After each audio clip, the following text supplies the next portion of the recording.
అరే ఏం చేస్తున్నావు కార్తీక్? ఏమవుతుంది కార్తీక్? రోజు పొద్దున్నుంచి సాయంత్రం వరకు వర్క్ చేసి చేసి చేసి అలసిపోతావు కదా, కొంచెం స్ట్రెస్ తగ్గిద్దామని.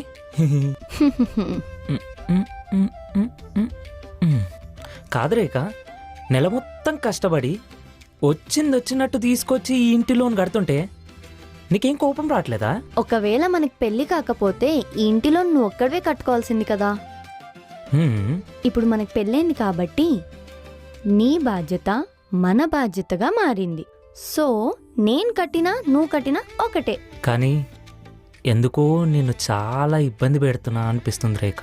ఇబ్బంది లేదు, ఏం లేదు. That's my responsibility. అండ్ ఇప్పుడు లోన్ కడుతున్నానని రేపు నాకు ఇంట్లో వాటా వస్తుందని చెప్పి 0.0001% కూడా థాట్ లేదు. నీకు వాటా అవసరం లేదేమో, రేపు మనకి పుట్టబోయే పిల్లలకైతే అవసరం కదా.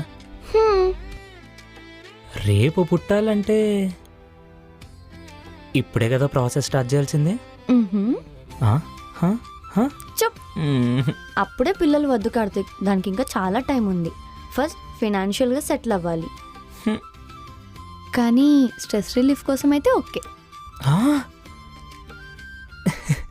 రేఖా రేఖా, మావయ్య వచ్చే టైం అయింది, ఇంట్లో పనులను ఎవరు చేస్తాడే? కిందికి రా రేఖా. పిలిచినావా అక్క? సేయ్, రావడమే రూమ్లోకి వెళ్ళి తలుపులేసుకుంటే ఇంట్లో పనులను ఎవరు చేస్తాడంట? నడు పోయి ఆ బియ్యం గడుగుపో. సరే అక్క.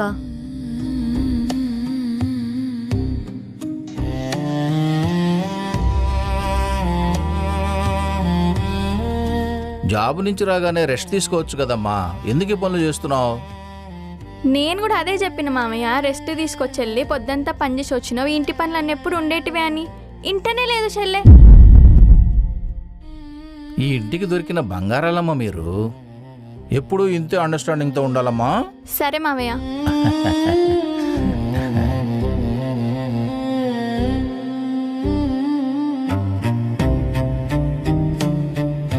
తిన్న ప్లేట్లు గిన్నెలు అన్ని కడిగేశానక్క.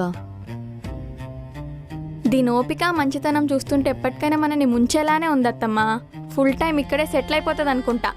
ఒకవేళ దీనికి పిల్లలు పుడితే ఇంకా మనం ఏం చేయలేం. ఎంత తొందరగా అయితే అంత తొందరగా వీళ్ళనిద్దరిని విడగొట్టి నా కొడుక్కి మంచి సంబంధం చూసి పెళ్లి చేస్తా. ఓపిక పట్టు.